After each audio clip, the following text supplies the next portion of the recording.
on here to the voices of women in leadership. This is an important evening. This is part 2. What's really important to us as well is so that we have an opportunity tonight to start the dialogue and conversation and share with people the facts and some of the reality of what's happening in our election, what's happening in our districts or cities, to either set the record straight and or simply continue to evolve what we are working towards, which is a compassionate opportunity to work together. I really want to stress that. We are in different times. On top of everything else, we have a COVID-19 issue that is just rampaging and rotor-rooting through our systems of structure, of family, children, our ability to eat well and be served. So it's so important for us to look and think about all that. I know all of you, so I know your ethics, I know your principle, and I so appreciate it. That was the reason why I volunteered to work with all of us in this effort. But for any of the audience and anyone else that'll see this video and Facebook information later on, let's all look at the bottom line. We're all in this together. Let's all be respectful. Let's be a person that's part of the solution instead of part of the problem. I've recently seen and observed a number of ads and different flyers that have come out. And I've been in this field for 30 years. I've been elected in this county for 14. I actually had to deal with some issues in the past, but I always tried to take the high road. What I love is those of you here are doing the same. And I would hope that anyone else watching or that may watch this later on consider the same thing. At the end of the day, your children are watching you. Your community is watching you. My nephews are watching me. We need to be the best possible role models that we can. And I'm speaking to everyone. So with that, I am going to say a few words about my co-host. Please, could everybody just give a little finger clap or for Dr. Lisa Berkley. Lisa, my goodness, elected official in Marina right now, has the expertise in compassionate communities and governance, lead on Compassionate Monterey County, lead and founder of Compassionate Marina, charter for compassion and the peace sector. I was honored to participate in that. She's also the lead there. And also the Women in International Security West Coast Chapter Board Chair. In addition to those few areas, Lisa's doing so much more. I honor you, I appreciate you. Thank you for joining me in this effort of volunteerism to support and give back to the community.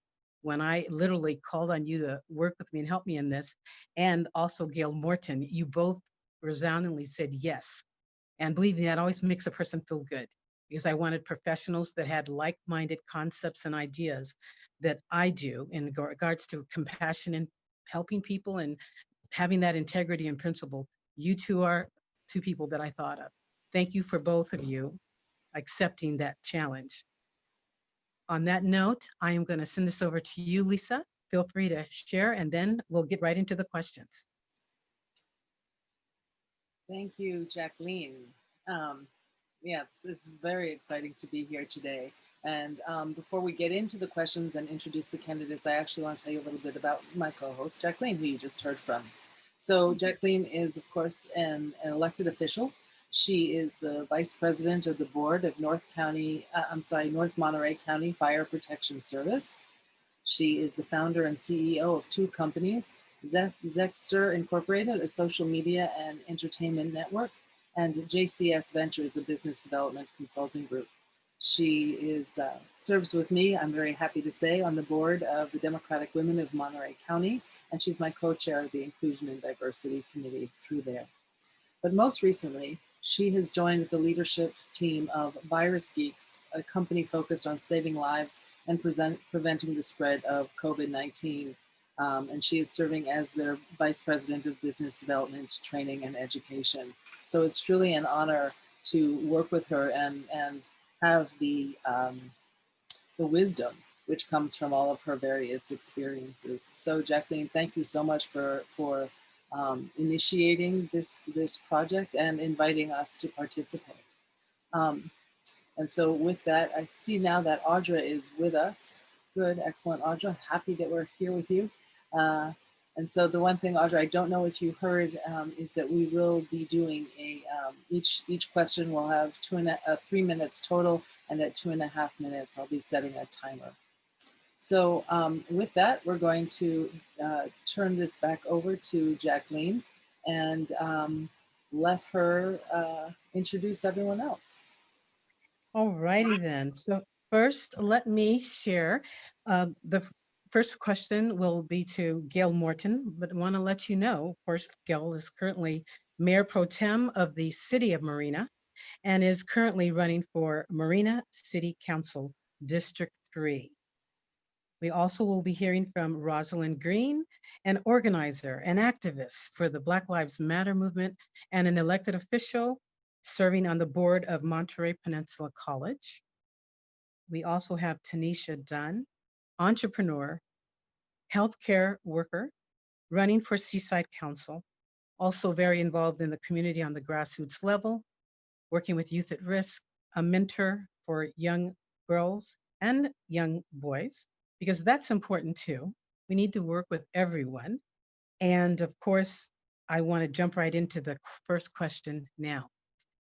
The first question is to Gail Morton. Gail, recently one of your opponents mailed a flyer representing that you voted no on the movie theater in 2014, voted no on the Dunes restaurants in 2016, voted no on plastic bag bans of 2014, voted no on displacing Reverend Martin Luther King Jr.'s bust in 2020. Are any of these levels of representation true? And do the voters need to know anything else? So none of these statements are true. They are intentionally misleading and false. And I'm going to address each one. The movie theater, when the Dunes entered into a contract, the development of the Dunes project, Marina Community Partners entered into a contract with the city of Marina. The negotiations on price are set by what is the developer going to bring to your city? And the developer was to bring to our city a movie theater. In 2014, the developer and Cinemark, a billion-dollar company, and the developer, much richer than City of Marina, said, well, wait a minute, we want $375,000 contribution from the city, and stood there without any indication financially of why we should, as a city, make a gift of public funds. The movie theater was already approved. The movie theater asking for $375,000 from the city, that's what I opposed. That was a gift of public funds, and Marina Community Partners, the developer, was already responsible to meet the demands of Cinemark. So taken out of context, that's not a true statement, it's misrepresentation. Let's talk about the Dunes restaurant in 2016. Scott Negri brought before the city of Marina at the Planning Commission, which was approval for a project, which are restaurants right in front of that movie theater, right next to Target REI at that location. The city has general plans and specific plans, and we develop those plans to make sure that our land is developed in conformity with what's our city vision. And when in fact Mr. Negri brought the project to the city, he was not in compliance with our general plan. There's a term called floor area ratio, meaning we want a certain density so we avoid sprawl. We want things to be more concentrated in the development. Because his project did not meet those ratios, the mayor, Mr. Delgado, myself, and Frank O'Connell said, no, we're not going to approve your plan, but gave direction, redo your plan, bring it back to us, meet our general plan standards, and your project will be approved. And that's exactly what happened. The project got revised, it went before the Planning Commission, and it was approved at the Planning Commission, never came back to City Council. So again, that is a misrepresentation of what occurred in that council meeting. As to the plastic bag ban, I was in favor of banning plastic bags, and the state of California was about to take action on that. What I did not want to have happen was that a retailer would be able to charge our Marina residents additional sums for a paper bag, or would not give some type of credit if you brought your own bag. We are a community that is not affluent.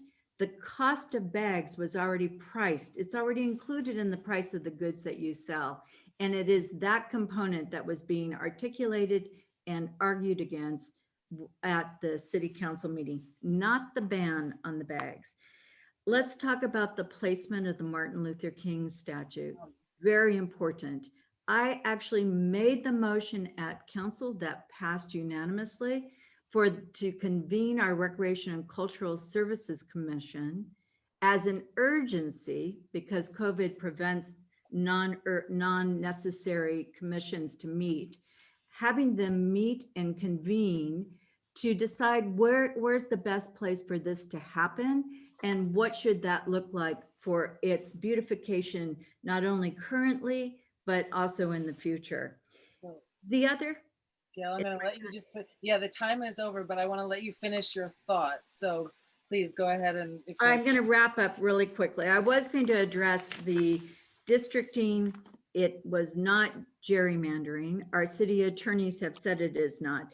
But what I want to make sure everybody understands, and I can answer this in my next question, I will just carry this over for my next 2 minutes. It's important. Thank you. Actually, you'll have 3 minutes for the next question. So absolutely. And I think it's a very relevant topic. So thank you.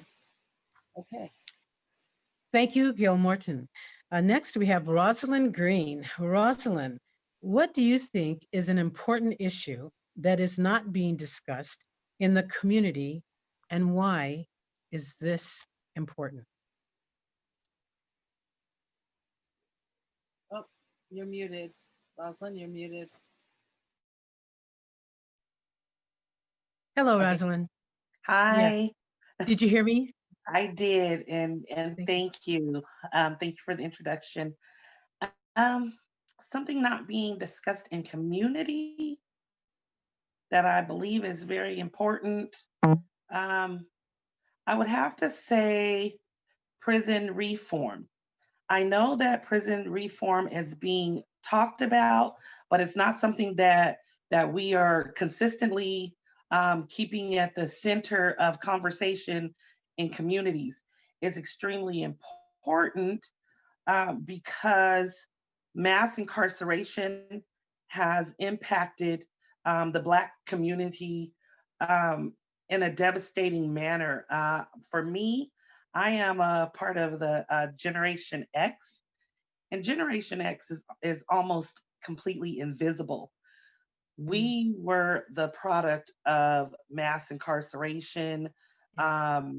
We were hit hard with Reaganomics and the crack epidemic.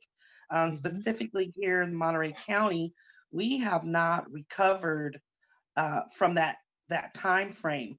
In prison reform, it's so important because evidence-based prison programming has been shown to reduce recidivism, Yes.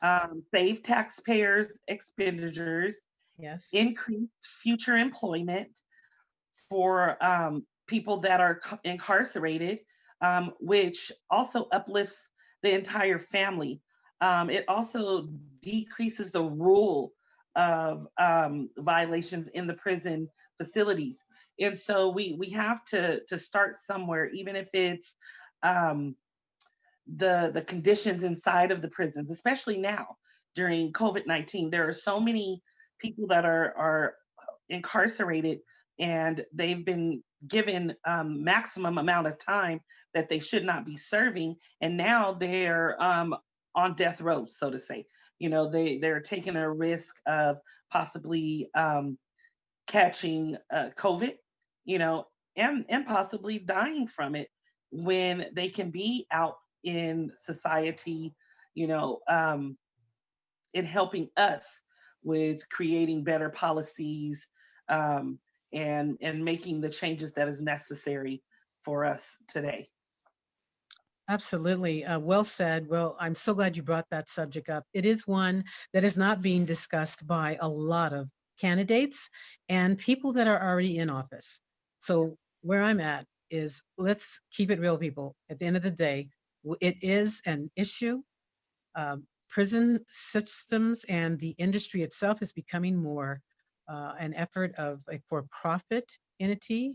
And then when that's the case, it's not to their advantage to help people and have them segue and graduate out.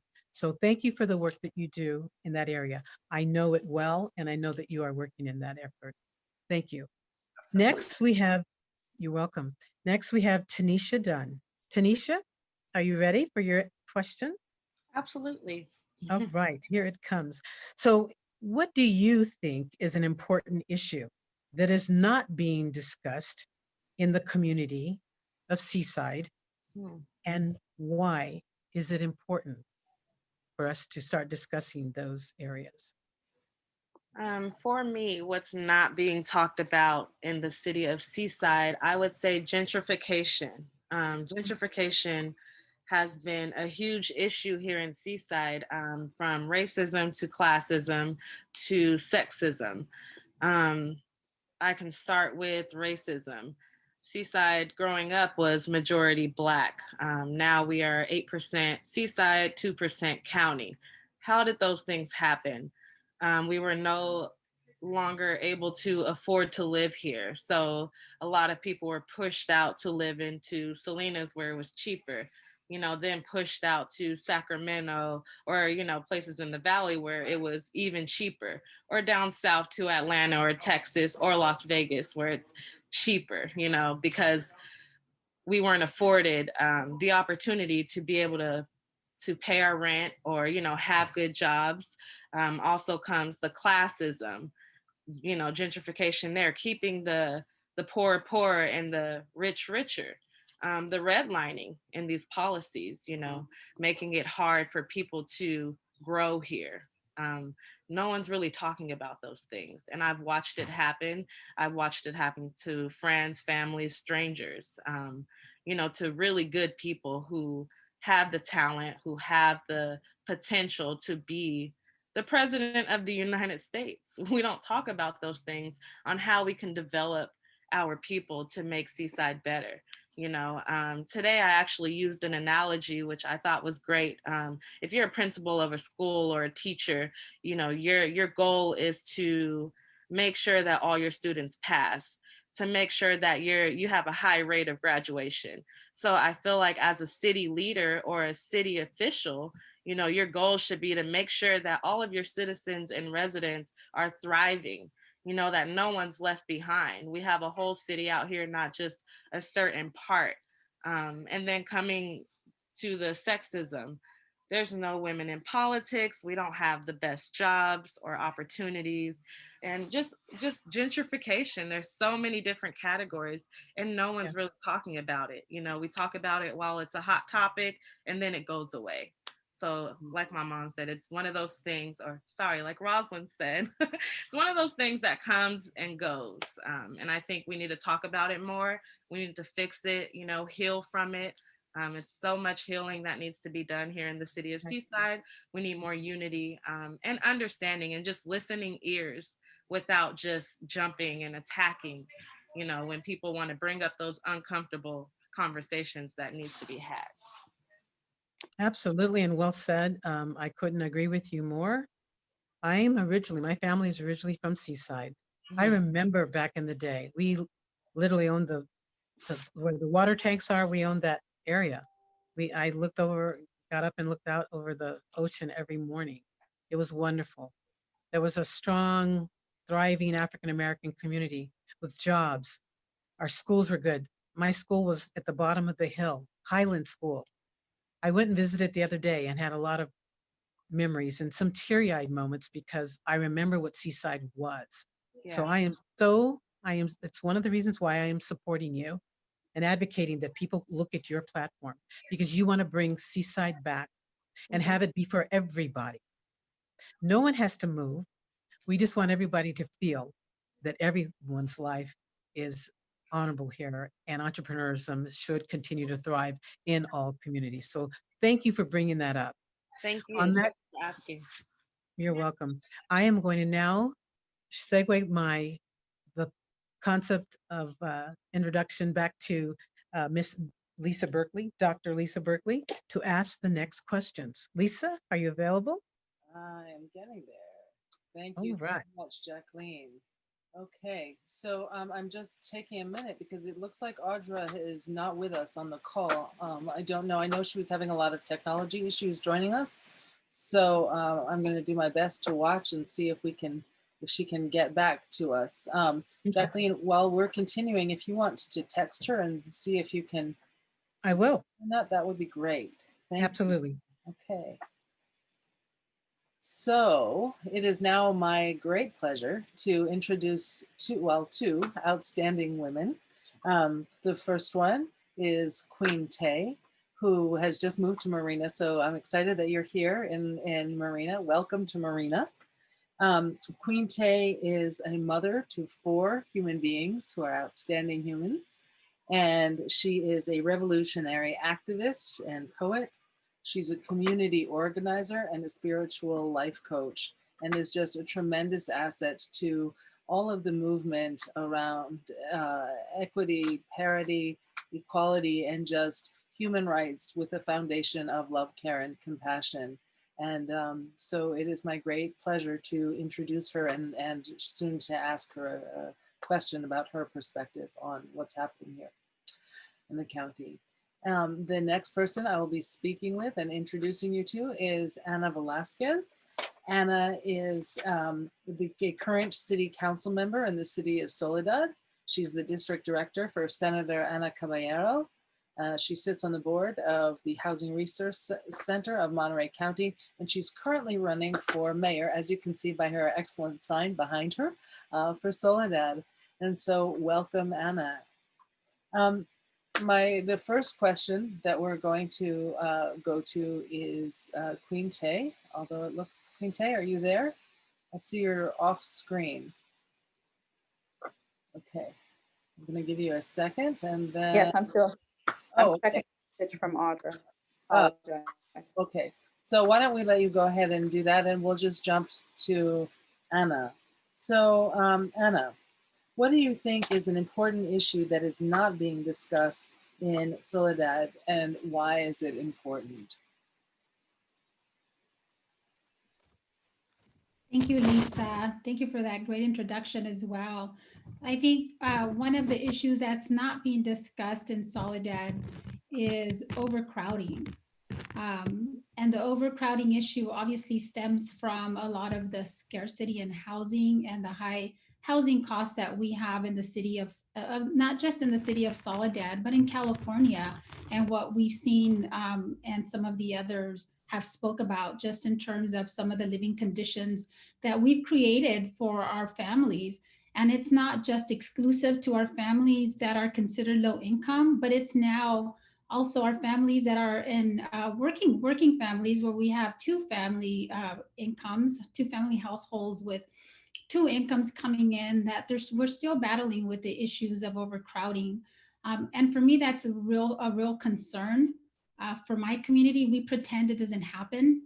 We continue to build housing, single family housing that accommodates higher incomes or above moderate incomes, yet disregarding the fact that our population, based on our census data, tells us that over 60% of our residents are under the low income limit. So that's either they're extremely low, very low, or low income, with several of them obviously on the above moderate.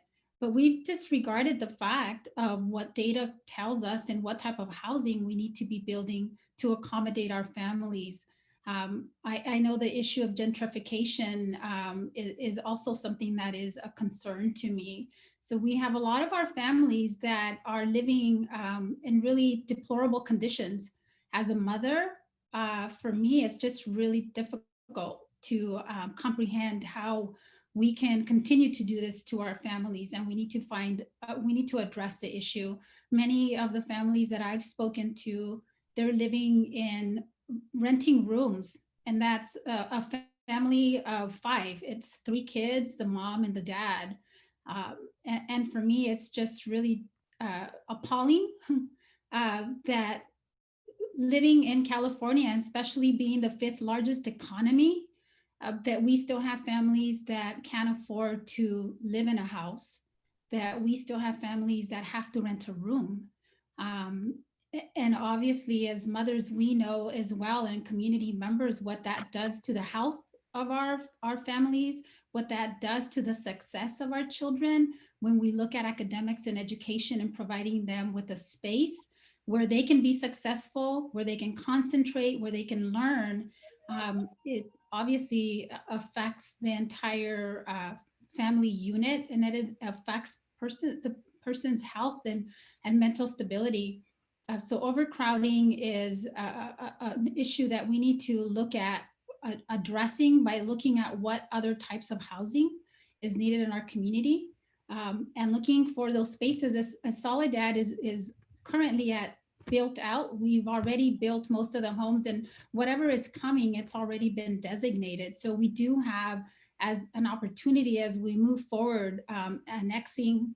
We're in the annexation process of 65 acres for construction of 2,500 new units within the next 5 to 10 years in Soledad, that we really need to look at what type of housing is needed and how we can provide that housing for our existing families, yet welcoming families that are coming from other areas, but really with the notion of making sure that we're taking care of our families that are living in our community, and with the understanding that we still have many families that work in agriculture, and much of that pay is not very it's not very high, and that we have to take that into consideration as we're looking at our general plan, as we're looking at our housing element, as we're looking at what developments are coming to our city, and trying to provide those opportunities for families with the lower on the lower income scale to be able to also have the opportunity to be homeowners. Okay, thank you so much for that answer. We appreciated it. If there's more that you want to say, you can feel free at the second round to continue where you left off. But I really appreciate you bringing such an important issue as housing to the topic. Thank you. Now we're going to go to Queen Tay. Are you ready to jump in? Okay. Yes, I'll let you know also. I inboxed you Audra's response. For some reason, she's unable to get back on. Oh, okay. All right. But in case you want. That would be terrific. So we'll do a proxy you can be the proxy for Audra. Okay. Do you have a preference for which question you'd like to answer? Oh, looks like Audra just got back on. Okay, so we'll let Audra get settled, and we will go straight to your question, which is actually one that we're continuing to ask, and that is, what do you think is an important issue that is not being discussed in the community, and why is it important? An important issue that's not being discussed is, well, the speakers before me, you guys said some great things. You know, those are some huge issues that need to be addressed more fully. And I just want to go into the importance of mental health, because that is something that means a lot to me. Helping with single mothers, resources being available for single mothers as far as mental health, therapy for families and children being more available, housing, all of that affects mental health. So really all of the issues in the community affect the mental health. So to tap into the mental health will spread itself, infect itself into all of the other issues that the community is facing right now. That's terrific. You know, so you have more time, and I'm a little bit, if I can, going to put you a little bit more on the spot, because I know a lot of the work that you do is around spiritual life coaching. And so you still have about a minute and a bit left. So would you like to speak more about why a spiritual perspective is helpful in healing community? Well, the reason why my spiritual life coaching is very helpful for me being an activist is because it's easy for me to have those uncomfortable conversations that a person who is not spiritually aware would not be able to get through a lot of those uncomfortable conversations to come up with possible solutions or even to have a positive impact or influence over their opponent, so to speak, or enemy, so to speak, having an open heart and an open mind to be understanding to things that may not affect the individual personally, but being open. And that's where spirituality plays a major role in activism for me, because I deal with a lot of different activists, and a lot of them see things that I do and the uncomfortable conversations that I'm able to have, that they are not willing to go that far, dive that deep into the uncomfortable conversations because of the lack of spiritual awareness. So that plays a huge role in activism for me personally, because I've seen the other side of it, how in those uncomfortable discussions, how anger, emotions, and everything can take a toll and completely divert the issues and the possible solutions. I know. Thank you so much. This is an invaluable answer. So now we see that, yeah, I'm sitting with that for half a second because it's so much about really being in the heart and being care-centered here. So thank you for that. Now we have Audra here with us. Most excellent. Thank you, Queen Tay. Audra, can you hear us? And all right, excellent. So we have for you, I'm happy you can be here. So for your question, I did not give an official introduction of you because we weren't sure if you were going to make it back. So I'm just going to say a little bit about Audra. Audra is a parent and a tax professional. She has served in the Air Force and the California Air National Guard. She's a water conservation commissioner with Marina Coast Water District, as well as a volunteer working tirelessly on issues for social change throughout Monterey County. She is currently running for MPUSD District 4 board. And so her question is actually going to be specifically about the office that she's running for. So Audra, there's kind of two parts to this question, and you can answer as much as we have time for. So the first part is, are you aware of the needs for the entire district, and do you support prioritizing available funding based on identified needs that benefit all students? That's part one. And maybe you can work into that if there should be, if MPUSD should reprioritize spending decisions in order to better equip schools during the pandemic and the foreseeable future. Okay, hi everyone. Can you hear me okay? Perfect. So these questions actually came to me via email, and I want to thank you first of all. How do you say, City Council Member Berkley and Jacqueline Simon for offering your platform to me. I appreciate it. Thank you so much. And I wanted to give a big shout out to the concerned neighbors that sent this question to me via email. So my answer is no. With respect to school facilities, I can't say that I am completely aware of all of the needs of the district. However, I am becoming increasingly more aware of them. I absolutely support prioritizing available funding in a way that benefits all of our students. It is my understanding that there is over $600 million in needed facility repairs, upgrades, and modernization projects throughout the district. According to the frequently asked questions tab under business services on the district website, there are over 100 aging portable classrooms in our district. Classrooms with leaky roofs, aged plumbing, and outdated electrical systems that do not support today's technology in the best way possible.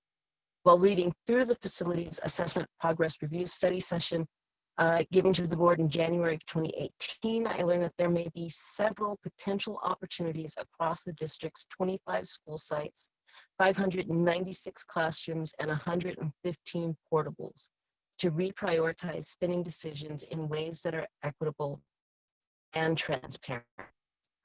So I think, yeah, so I think I've answered your question. Thank you. I don't know if it's taken, I don't have a timer. I don't know how else to do it. You're good.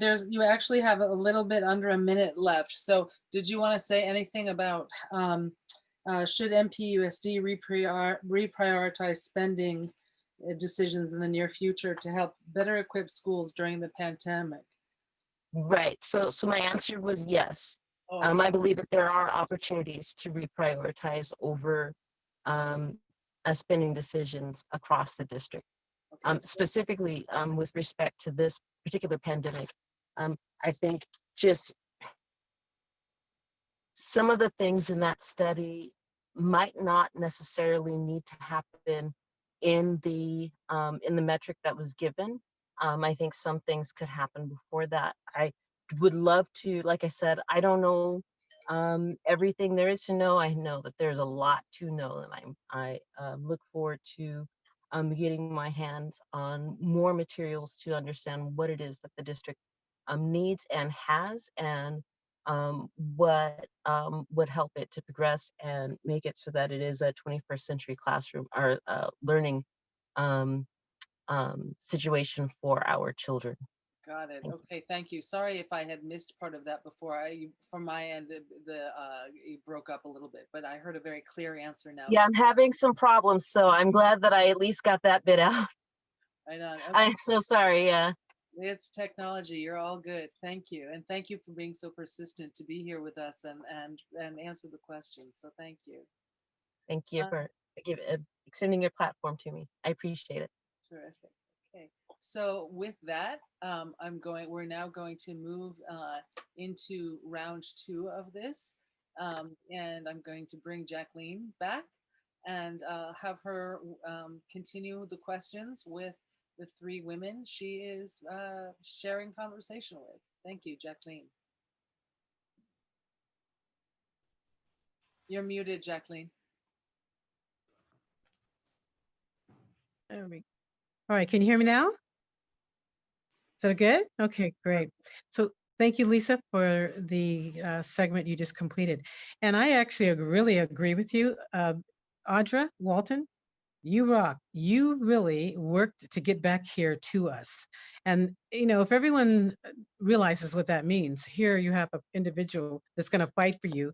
She's fighting for herself to get back here to be a part of this. So I applaud you for your tenacity and your ability to continue to make it happen. So thank you, Audra Walton. Now I'm going to go to the next question. Gail, what differentiates you from your opponents, and why is that relevant to Marina residents? So this question I'm going to mirror and match with what is not being addressed also. What's not being addressed is, how is a candidate qualified to sit on a city council? And what are the ethics that you expect from someone that you are going to elect to your council? It's very easy for someone to run for office and say, yes, we have a housing problem in the city of Marina, and we need to address that housing problem. But leadership requires that you have some depth and understanding about what do you need to do to address the housing problem. What needs to be implemented or changed? What are the impediments to achieving your housing? I'm going to use an example currently. Last Thursday night, the Monterey Bay Economic Partnership invited all candidates from the city of Marina and from other cities throughout the peninsula to address what is your intention to address our housing needs going forward. 5 candidates in the city of Marina for city council were invited. I was the only one that participated. And in that time was given the opportunity to express what I think we need to do in Marina to address our housing crisis. If you compare our websites of candidates, it's not enough just to have a little bullet point saying, I recognize we don't have enough houses.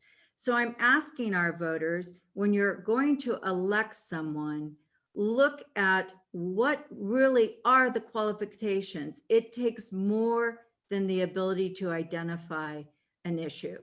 The second thing that is very much of a differentiation that we're not talking about, but is happening in Marina, is ethical campaigning.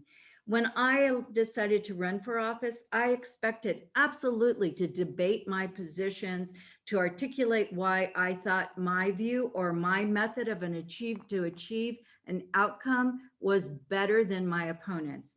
But what I did not sign up to do was to have my opponents attack me with misleading and false statements.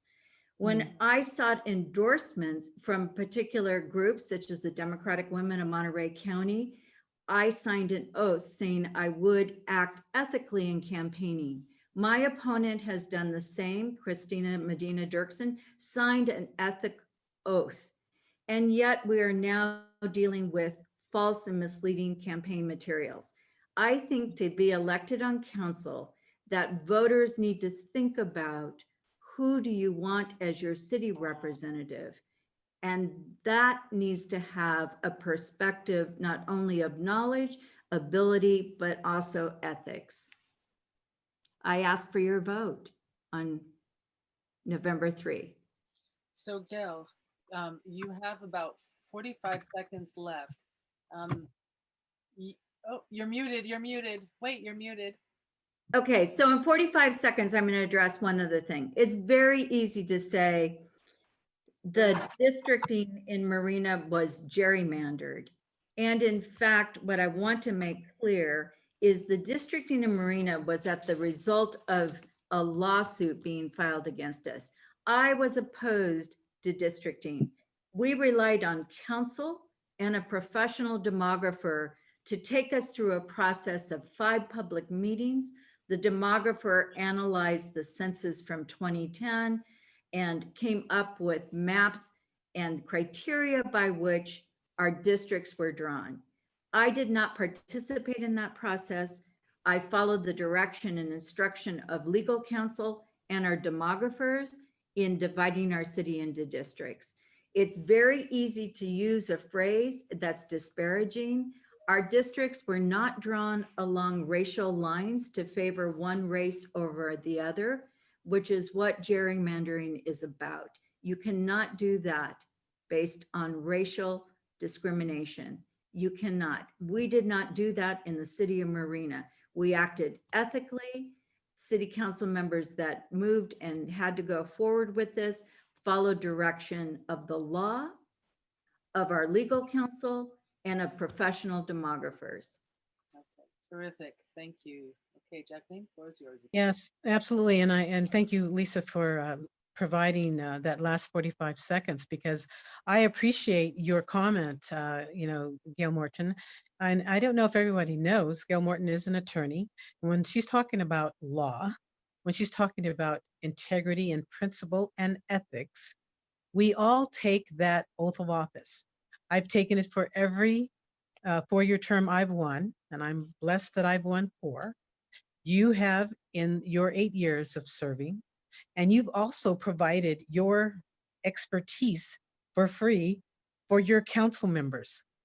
That is huge, full stop. So people really need to think about what your choice may be for city council in Marina. Do you want to continue to be able to have someone that is knowledgeable, that'll help you find and dig and research so you represent yourselves well, and then can help you if you do get sued or deal with lawsuits? My board in this county has had, in the 14 years I've been there, 3 or 4 lawsuits brought towards us And some just, people just wanted to pursue that effort, and that's their right. None of the allegations were correct or true. And it was all related to firefights that we were fighting on strike teams and things of that nature. At the end of the day, we had to hire an attorney to deal with each one of those. It cost us thousands of dollars. So if you're on a city council and you have someone existing that's there that can volunteer that service to look at something and help give us a better perspective, believe me, all day long, I'm going to vote for that person. In addition to the fact that you are qualified exceptionally, I just want to make sure people realize that opportunity that would be lost if you are not a part of that council. So I am hopeful that the residents will take a look at that. Thank you, Jacqueline. You're welcome. I want to now look at my notes here for the next question. I kind of wanted to make sure I got that in because I was thinking about what you're saying and how important ethics are and integrity is. As an elected, all of us, and there's several of us here that are elected, we take an oath of office. We are held to be accountable, and we also have an opportunity to share that with others and mentor them. And that's part of what we're doing here is mentorship as well. So Gail, thank you for your participation on that level as a mentor. Rosalyn Green, I would like to have you answer the next question for me, if you would. And that is, what do you feel is your greatest contribution to the community and why you believe it's relevant? I certainly know some of what you've been doing in the community. I participated in an awesome event where I believe there was over 80 or 90 participants, maybe even more than that. At the point I was looking at the participants, it was awesome, talking about equality and use of force and, issues, everyday issues, kitchen sink issues, kitchen table issues. And I so appreciate that. Can you please share, as an activist and an elected official, what do you believe is your greatest contribution and what's important about that? Thank you, Jacqueline. That's a really tough question. First of all, I'm not one to really brag or boast, so that's something that I probably don't think about often. Definitely, my children are my prizes. They are all great attributes to our community. But I think my biggest contribution would be my nurturing spirit, and that nurturing spirit in my work of social justice, racial justice, justice reinvestment, education equity, equity versus equality, highlighting all of those things and really advocating for those things in our community, in our schools. I'm huge on education. That's pretty much what landed me in the position of governing board trustee for MPC. I've always advocated for education equity, and I've always been very particular in equity versus equality, because for a long time we discussed equality, equality, equality, but now really taking a deeper dive into what is really needed, and what's needed is equity. We have to give each population of residents, of students, exactly what they need. So if you've already eaten today and I have not eaten today, and Gail or Tinisha brings bread, should we get an equal amount of bread?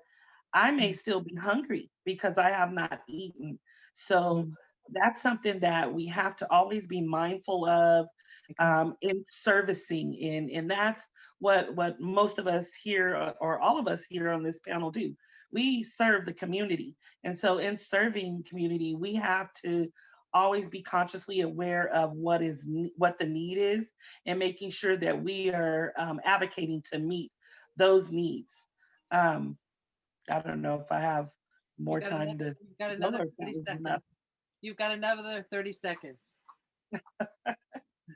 And so with that, on the reinvestment, you know, just making sure that we are taking what we're learning and what we're doing and investing it back into the community, and not invested it into systems that will continue to suppress and oppress people, especially you know, people of color, women,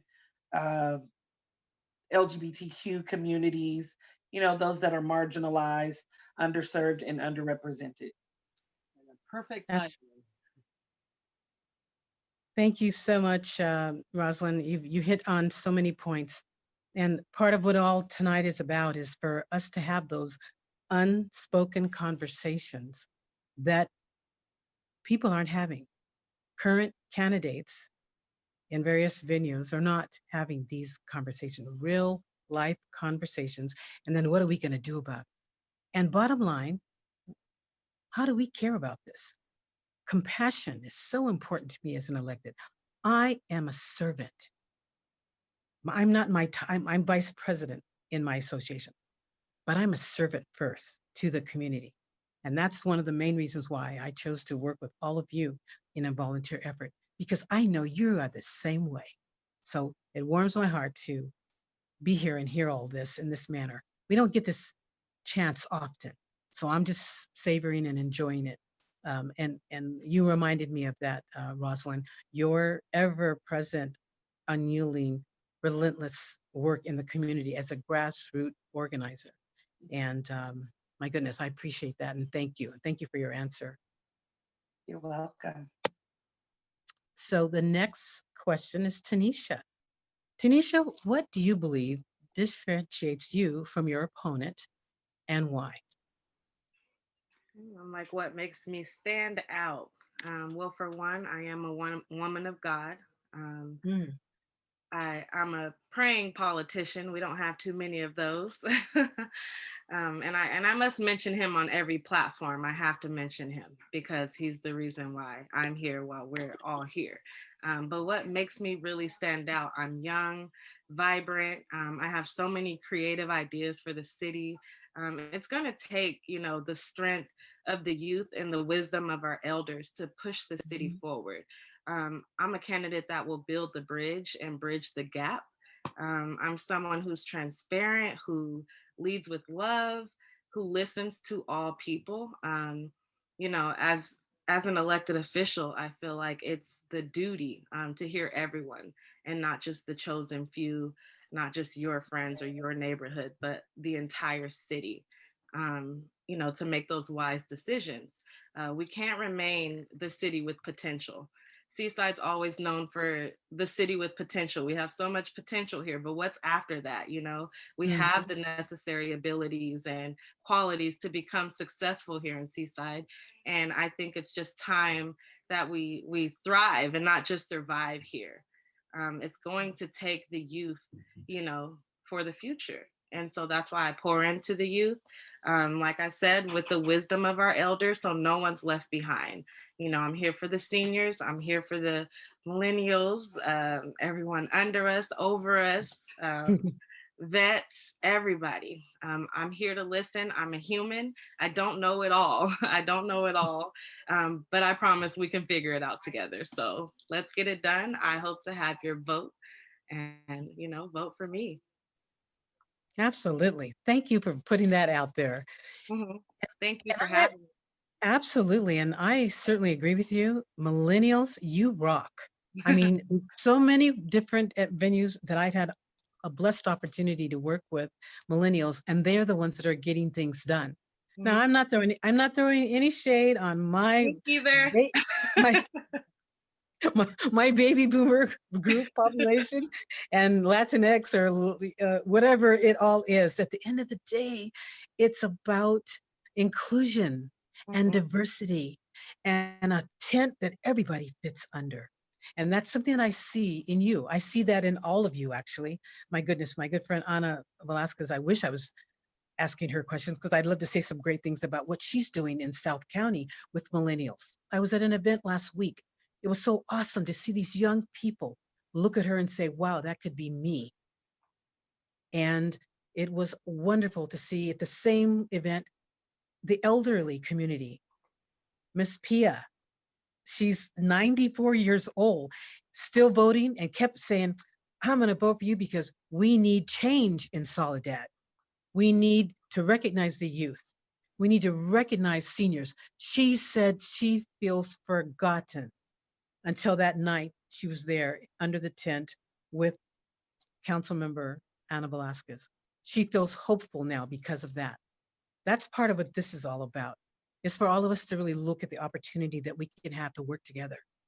I don't have to agree with you, to respect you, and help you achieve goals and objectives for those individuals that we have been elected as stewards of the community. Full stop.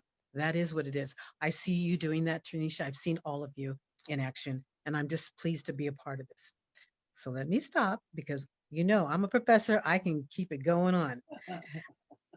I am now going to hand this back to my co-chair, Dr. Lisa Berkley. You have the next set of questions to ask. Absolutely. You know, you've pretty much echoed everything that I'm sitting here and thinking and feeling.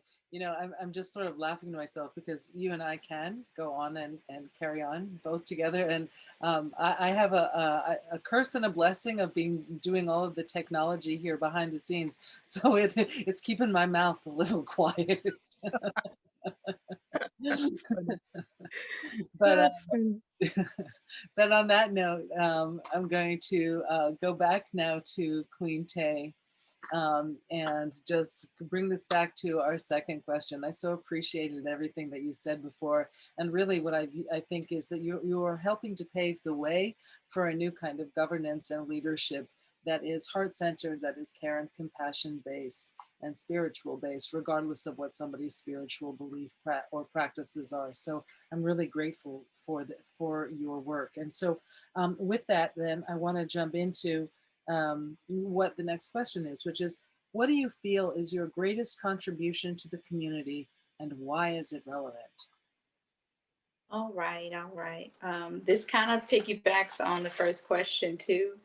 As a community activist, I make it my personal business to get to know the local politicians well enough to be able to request those mature, uncomfortable conversations to discuss issues that are affecting the community and to be willing to make suggestions and possible solutions, and also remaining open to alternative solutions and different ideas offered by the local politicians, as long as it ensures an increase in resources and development in the community. So just kind of like, instead of a hostile environment between the community and the politicians, I'd like to speak from the heart space of the community into the heart space of the politicians in order to find a solution that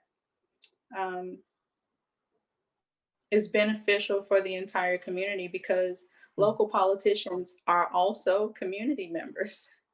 So anything that benefits the community also benefits the local politicians as well. And also to remind the local politicians that they are community members who was elected by the community to advocate for the community.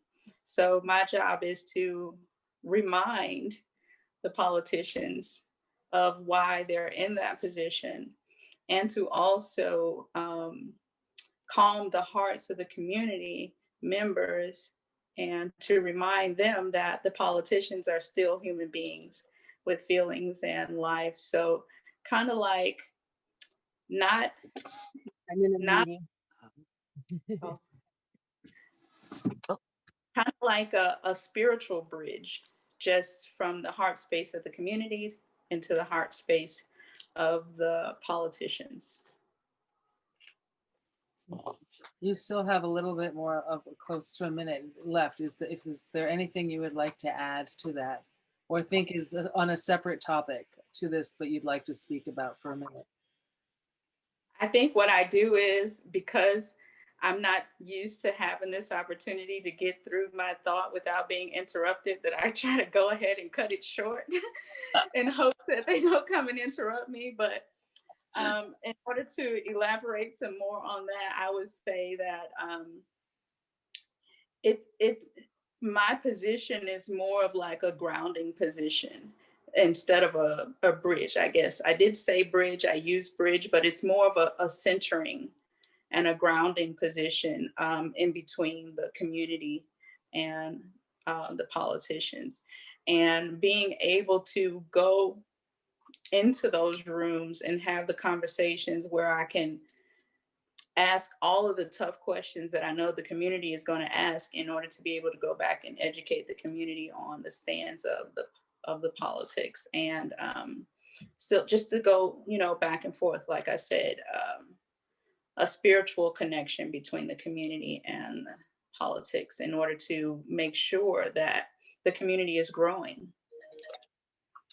Perfect timing. And with that, I have to say, now that you've completed your move to Marina, I'm super excited to have you hopefully join us with Compassionate Marina, because we're really just beginning to get on the way. So I'm excited to have your wisdom and experiences in that.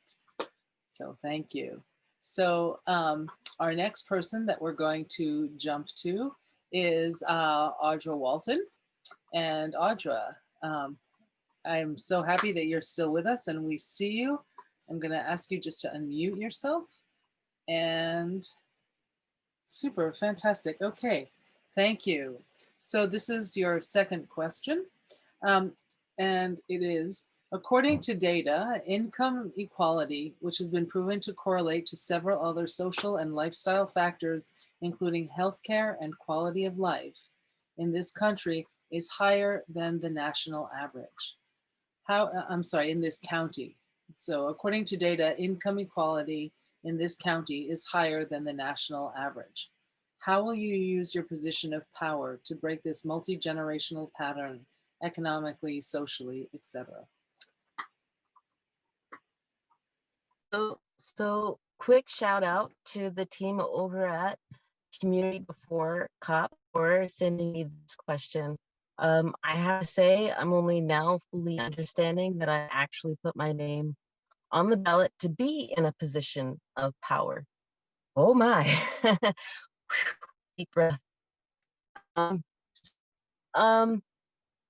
think I'm more of a concern than, so position of power is such a big thing, yeah? So for me, I think I'm more of a concerned and dedicated resident of Marina and mother of 3 incredible humans that will hopefully give me grandchildren someday, and that they will attend, my hope is, MPUSD. Between now and then, I feel that it is, to paraphrase Assata Shakur, our duty to fight for our freedom. And it is our duty to win. We must love and protect each other because we have nothing to lose but our chains. So to break that multi-generational pattern of income inequality, I will be advocating for parity across the schools, across the entirety of the district. For example, Monterey High School has a new football stadium and performing arts theater complete with a box office, while Marina students are holding rehearsals in classrooms. I was listening to Jacqueline, and while I appreciate that Gail Morton is an attorney, I do.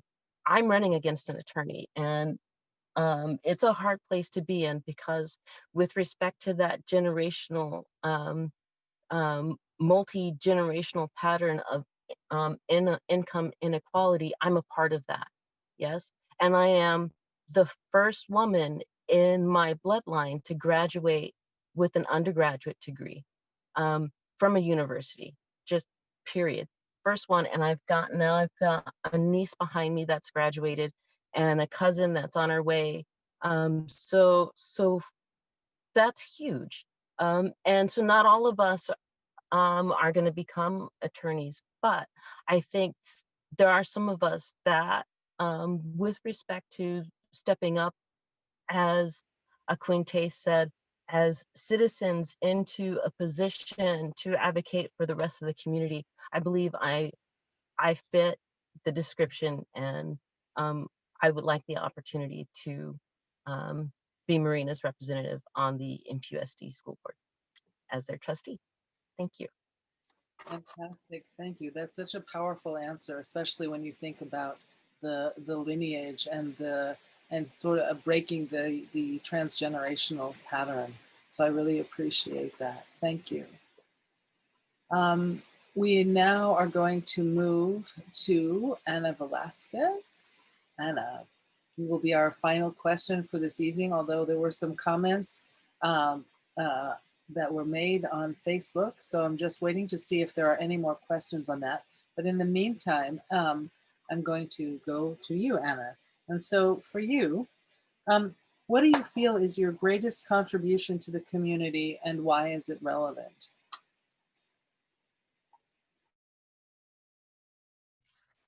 Thank you, Lisa. Just had to unmute myself.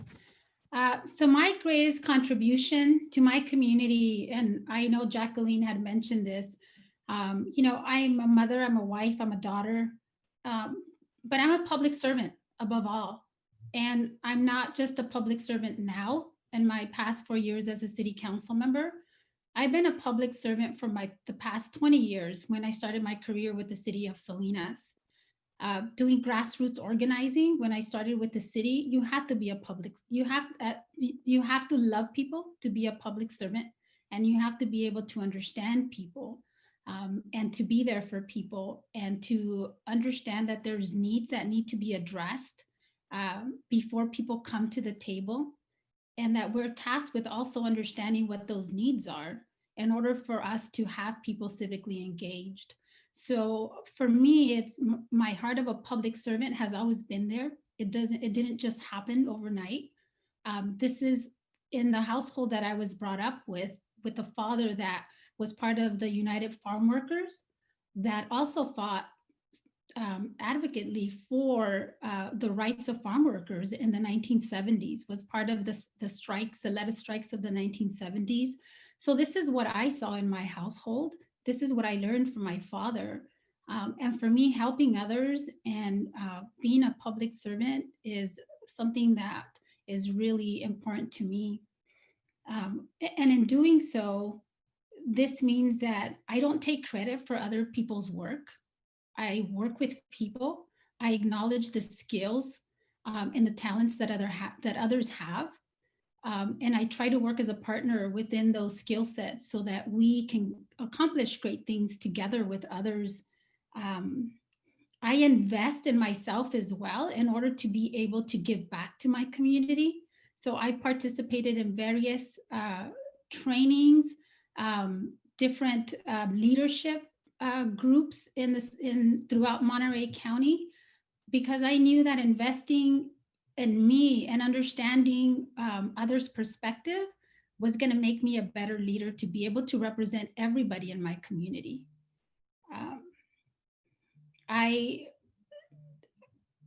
For me, the character values, especially of our leaders, of integrity and being ethical are really important. I learned that in my time as when I was working for the city of Salinas, and learning that as a public servant, you have to be able to understand the needs of your community, but you also have to be able to understand data. You have to be able to analyze, and you have to be able to come up with solutions. When I was doing my community organizing in my early years working with the city of Salinas, I was trying to make our residents aware of how do we participate in the policy making? How do we change things? And one was understanding what the needs are, but also bringing a solution to the table, saying these are the solutions that we see are going to help us, but we want to have a dialogue. Is there other solutions that we might not thought about? And together we build that solution that's a viable solution for our community. So for me, the investment in our community, investment in ourselves so we can be better leaders. And it's really about community interest, not self-interest. As we've been talking today about many of the issues that we're plagued with politically, that we really have to go back and understand that public servants are for public interest, not for self-interest. And we have to make sure that we are having that conversation with our residents, that we are ourselves being honest about why we're entering into this space. It's not obviously easy for many of us. As I said earlier, I'm a mother, I'm a wife, I have a full-time job. I work for a state senator and it's very demanding, but at the same time, I know this is really critical work and we need people that love the community, that understand the community, that are willing to work hard for the community, that are willing to invest their time and energy in the community. Wow, thank you. That's a great answer. And having done a food drive with you down in South County, and also knowing some of the work that you've done with Jacqueline to really bridge across generational divides and ethnic and socioeconomic divides, for sure, one of the things I'm most impressed with you is the balance between your head and your heart. And what I've been so impressed with is similar to Mayor Pro Tem Morton, you've had a pretty rough campaign. And so you've just but you've taken the high road consistently and have just shown at such a high level of integrity and good values while maintaining your cool and keeping your head and your whole being above the fray. And so it's really an honor to watch you grow and step into this new role. And I so hope that you are elected for mayor for Soledad. Now with that, there's been some interesting conversation going on some of the Facebook live chat. So I'm going to ask, there was a question that was brought out. Hold on a minute. I'm going to remove the spotlight from you, Anna. And so this question actually comes from Kate Daniels Kurtz, who is the president of the Democratic Women of Monterey County. And she says, I would love to know from all of the leaders on this panel if they believe more women and more people of color would run if we had campaign finance reform across the board in Monterey County. And then of course, she reminds us that there's a candidate running for supervisor who has spent close to $1 million on his race in this electoral season. And so when you think about that and you think about the bars that potential candidates have to achieve, this is really insurmountable for many, many people. So what are your thoughts around campaign finance reform? And if you, let's see, I don't see everybody at the moment because of the way this is. So if you can just type something in the chat, if you'd like to answer it, I will highlight you. Let's see, do I see anybody typing in the chat? So Lisa? Sure. So I suggest if you'd like to answer that question, because I'd really like to know anyone's views on that, you just raise your hand and then we'll go ahead and call on you. And would you please, because we're going till 7:30, that was our time frame. We want to stay on time, on task, and on target ending. But does anybody like to take a moment to answer that excellent question from President Kurtz? Oh, yep, we have Gail who's ready to comment. So Gail, love to hear your response. So I do think that that's an important issue to address. In the supervisorial campaign that you just talked about, where someone has raised $1 million, I don't know what Wendy has raised, but I do know that these two candidates have spent 2 years, every waking moment, to not only inform the voter about what they stand for and what they want to do, but running a business, campaigning, collecting, getting those donations. And that's very difficult. The city of Marina, we did do a campaign reform and the city council voted to support that, limiting how much individuals can contribute to $200. And the reason for that was also to make the playing field more fair, that somebody that doesn't have independent wealth or that network of wealth, big business, whatever may be, special interest groups, can run for office and compete with what materials need to be prepared and distributed. It's not perfect, but I think we've tried. But I do think we should be looking at it regionally. Good answer. Yeah, Yes. absolutely. So I'm just looking, I don't see anybody else's response. We have about 8 minutes left. So thank you. I'm looking to see if there are any more questions. And let's see, I don't see any more questions. So I think that we can begin to bring this to a close. Let's see, hold on one second. Oh, there's a comment from Audra who says repeal Citizens United. Let me just see. Let's see if there are any other questions. I do not see any other questions or comments from anyone. So I really thank everyone for being with us this evening. Hold on one second. Jacqueline, I am aware. Hold on one second. Certainly. You go ahead and make your statement, and then I'd like to close it. Yeah, Go ahead. absolutely. Let's see. So I'm going to take 30 seconds because I will, of course, have Jacqueline bring this to a close. But I really am so grateful for everyone who is here with us today. It has been powerful.